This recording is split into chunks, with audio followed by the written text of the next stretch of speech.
Você quer saber quais são os melhores fundos imobiliários em 2019 para ganhar muito mais dinheiro do que você ganhou em 2018? Eu trouxe hoje o mago, gênio, sabe tudo dos fundos imobiliários, Arthur Vieira de Moraes. Grande Bernardo. Tudo bom? Tudo jóia. O Arthur é especialista em fundo imobiliário, é um dos maiores especialistas do Brasil e também professor do Infomoney. 2018 não foi um ano fácil, né? Não foi nem para o fundo imobiliário. Nem para fundo imobiliário. Então, em primeiro lugar, como que foi 2018 para os fundos imobiliários? Foi um ano intenso, porque até maio eles dispararam máxima histórica em termos reais, acima da inflação e tal. Foi até maio um tremendo ano para quem estava investindo em fundo imobiliário.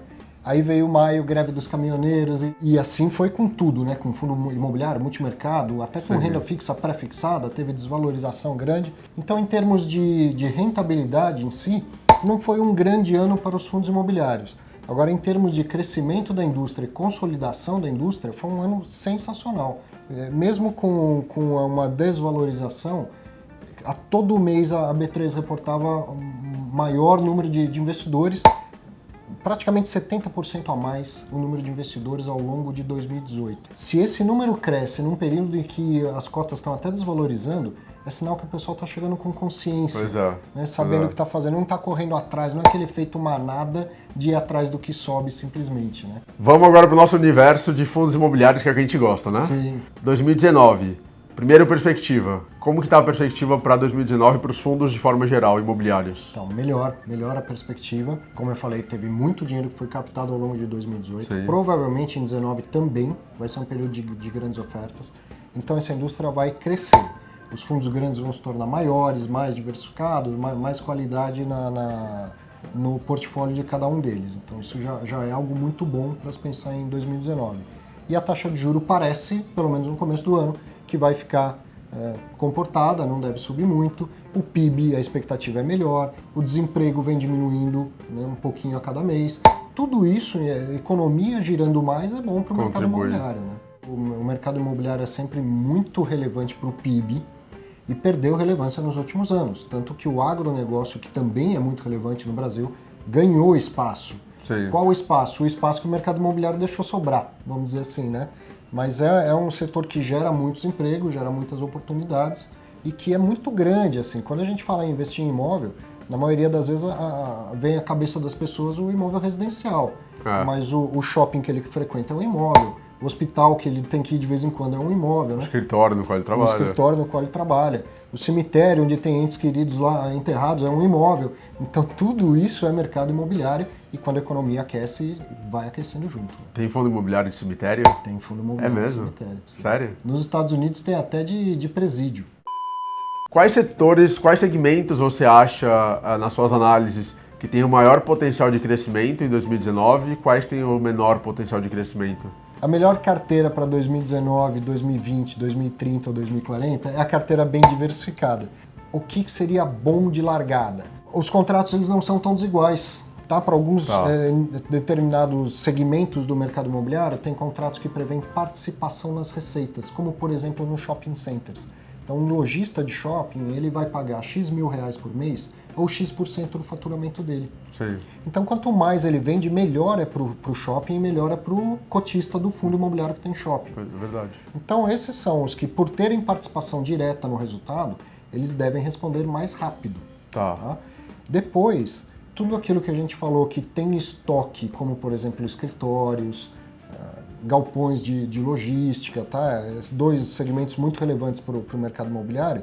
Esses contratos eles são diferentes, ele não vai ser reajustado da noite para o dia só porque a economia melhorou. Tem que esperar uma determinada janela, uma janela de revisional. Primeiro deve melhorar quem tem participação nos resultados e depois, devagar, aqueles contratos mais longos. Então, primeiro de escritórios, depois mais para frente os de galpão, por exemplo.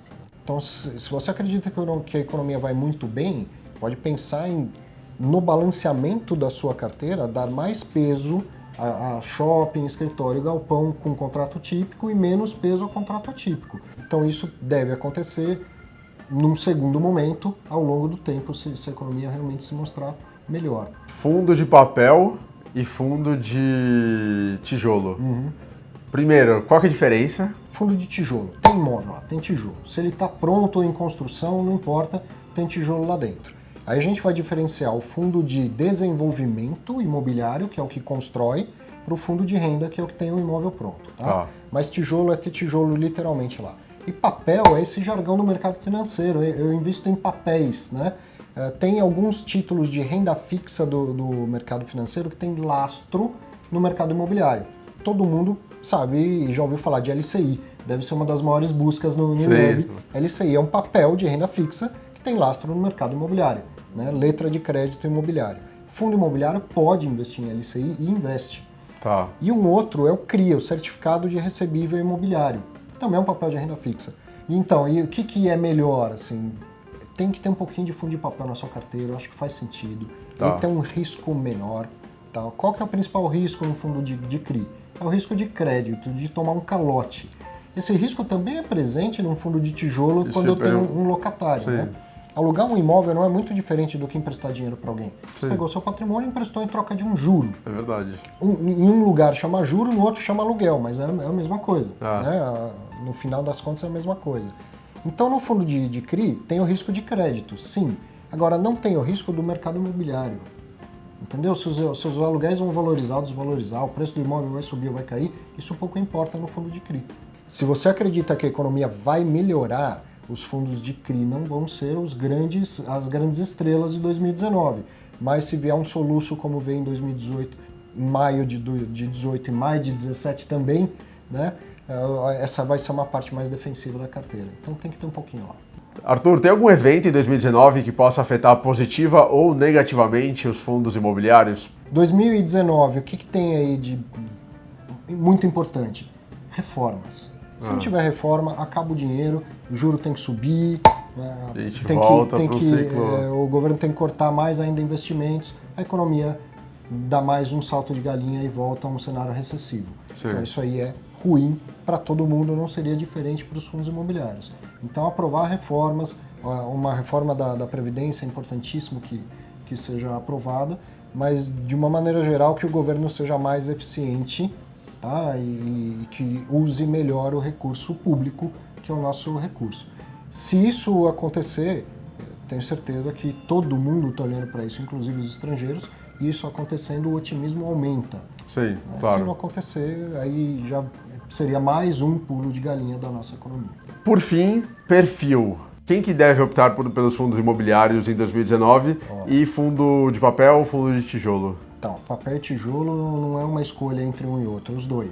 Os então dois no seu portfólio de fundo imobiliário. Se quem está assistindo está otimista com a economia, tem um pouco menos de papel e mais de tijolo, e aí dentro daqueles segmentos que a gente falou. Tá?